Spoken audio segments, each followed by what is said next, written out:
Halo, assalamualaikum warahmatullahi wabarakatuh. Apa kabar teman-teman semuanya? Udah lama kita belum berjumpa kembali karena memang kami sedang ada beberapa agenda yang sudah bisa kami tinggalkan. Eh, Pada kesempatan yang berbahagia ini dengan cuaca yang cukup sejuk gitu ya, kita akan membahas tentang bagaimana kita bisa memahami, niat dan sikap membentuk perilaku ya. Jadi di sini kita akan kaitkan dengan, apa namanya, bisnis gitu ya, oke. Dan ini tentunya sangat penting untuk bagaimana kita membuat suatu landasan atau pondasi yang kuat untuk bagaimana kita bisa membangun engagement yang kuat dengan customer kita gitu ya. Jadi, teman-teman semuanya, di video kali ini kita akan membahas tentang bagaimana niat dan sikap ini berperan penting ya dalam bagaimana bisa mempengaruhi keputusan konsumen untuk bertindak ya. Nah, ini hal yang tentunya harus kita miliki ketika kita ingin membangun suatu bisnis. Jadi dalam hal ini teman-teman semuanya kembali bahwa pondasi yang paling penting adalah kita membangun pondasi yang tentunya strong ya teman-teman.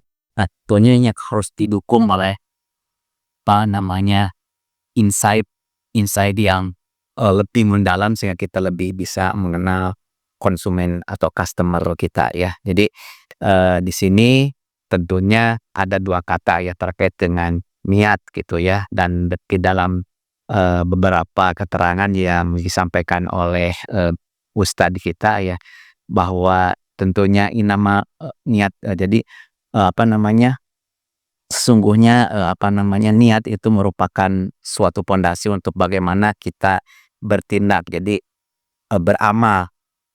Jadi teman-teman semuanya, innamal a'malu binniyah. Jadi setiap tindakan ini berawal dari niatnya gitu ya. Jadi bagaimana kita bisa membangun funnel dengan customer, kita harus bisa mengukur niat dan interest yang akan dibangun dengan customer kita ya. Oke, teman-teman, sebagai kesempatan ini ya, saya ingin sedikit berdiskusi, mengajak teman-teman semuanya bagaimana kita bisa memahami perbedaan mendasar antara niat dan sikap ya. Di ruangan ini apakah ada yang mau diskusi ya? Apa yang bedanya niat dan sikap, Pak Andi? Niat sebelum dilakukan. Niat itu sebelum dilakukan ya? Mhm. Kalau sikap itu apa, Pak? Pelaksanaannya, kalau sifat itu sarannya oke, kalau niat itu tapi, eee, sebelum-sebelumnya ya. Iya, jadi, niat dan sikap itu karena memang, apa, bagaimana pra dan setelah melakukan, apa namanya, behavior-nya gitu yang muncul gitu ya. Ketika seseorang mendapatkan suatu informasi, dia mendapatkan niat dan kemudian dia bersikap ya. Jadi, keduanya ini memang, saling berhubungan dalam, perilaku terencana gitu atau planned behavior ya. Ini dikenal dengan teori planned behavior yang dikembangkan oleh Richard Edson ya. Ya, selain ini kita akan menyelami bahwa di sini juga kita akan belajar tentang teori four phase model of interest development dari Renninger dan Hidi yang menjelaskan bahwa ini hampir sama ya antara niat dan minat itu. Ini akan kita jelaskan bahwa ini terkait dengan niat dan minat. Di sini ada yang bisa menjelaskan, bisa berdiskusi sebentar tentang apa bedanya niat dan minat gitu ya? Iya, oke. Minat apa keinginan, Pak? Kalau minat mah interest gitu ya? Terus Heeh, terus? sih kalau niat tuh, apa ya, niat kebaikan gitu gimana ya bilangnya. Tapi kalau minat mah keinginan. Minat, keinginan, ada lagi yang lain? Minat dan niat gitu ya? Iya, ada yang bisa ini membedakan apa bedanya, apa namanya, minat dan niat? Bapak mungkin? Gimana, Pak? Ya kita rilis aja ya. Iya, minat itu adalah tadi yang disampaikan Pak Andi adalah ketertarikan ya, Pak, ya? ketika Bapak melihat mungkin sesuatu yang menarik, itu akan tercipta interest gitu ya. Jadi minat itu, kurang lebihnya adalah teman-teman, adalah rasa ketertarikan atau keinginan kita untuk, mengeksploitasi sesuatu ya. Jadi terbangun kepanasaran ini teh gitu ya. Nah ini merupakan suatu kata kunci bahwa minat ini adalah rasa ketertarikan atau keinginan untuk mengeksplorasi sesuatu. Jadi minat ini muncul sebagai respon terhadap stimulus eksternal. Ya, stimulus eksternal ini, yang akan bisa menarik perhatian kita, dan ini tentunya teman-teman semuanya waktunya ya tidak terlalu lama. Nah, ini bersifat sementara atau berkembang menjadi, nanti kemudian menjadi apa namanya, minat pribadi yang nanti lebih mendalam ya. Jadi minat ini seringkali teman-teman dipicu oleh faktor eksternal seperti adanya apa, mungkin kita adanya iklan yang masuk ke WA kita kan ya.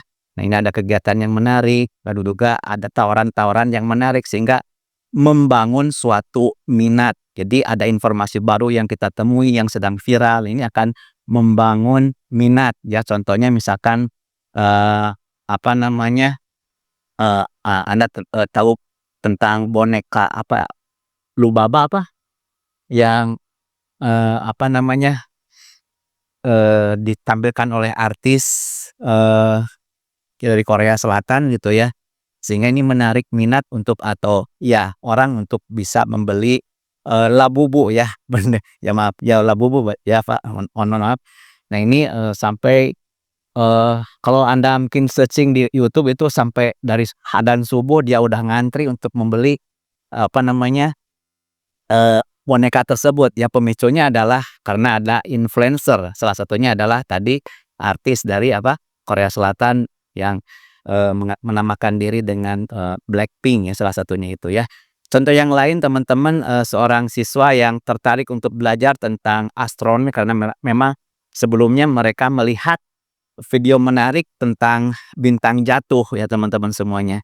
Nah, terus juga mungkin di antara kita ya sebagai seorang konsumen akan melihat iklan produk baru dan merasa tertarik untuk mencoba gitu ya. Nah, inilah, eee teman-teman bahwa yang perlu kita catat adalah ciri-ciri dari minat gitu ya. Ada yang mau menyampaikan Pak Andi ciri-ciri dari minat itu apa? Tertarik mungkin, Pak. Ada tertarik, bagus. Terus ada apa kata kuncinya? Penasaran, betul ya. Ada lagi Pak? Jadi bersifat tadi yang saya sampaikan itu bersifat sementara dan berkembang menjadi lebih mendalam ya. Nah ini, yang selanjutnya ada faktor apa namanya tadi, faktor eksternal ya, tentunya dari adanya apa, iklan yang masuk gitu ya. Ada pengalaman pertama ya atau kita kenal dengan customer experience yang begitu mungkin, mengandung hal-hal yang positif ya, atau pengaruh dari, tentunya eksternal adalah pengaruh dari orang lain atau dari teman-teman kita gitu ya. Misalkan kita, di film bioskop ada misalkan tentang film-film yang menarik disampaikan oleh sahabat kita yang kebetulan mempunyai hobi yang sama, maka kita juga penasaran ya untuk bagaimana kita juga bisa menikmati suatu hiburan tersebut ya. Nah ini juga, bahwa ciri-ciri dari minat ini bisa berkembang apa, lebih kuat dengan dukungan yang secara kontinu ya. Seperti informasi atau pengalaman yang lebih lanjut yang mendukung terhadap bagaimana pemenuhan, kita terhadap kepenasaran kita ya, ini terkait dengan, minat gitu ya. Nah, minat ini ya teman-teman ada suatu pertanyaan, apa bedanya dengan niat gitu ya atau intention ya? Pak, Andi kembali, niat itu apa ya? Iya, iya. Karena Iya ya, mendasari kita melakukan suatu niat yang mendasari kita ya, yang mendorong kita ya, biasanya mendorong gitu ya, Pak? ya. Iya iya.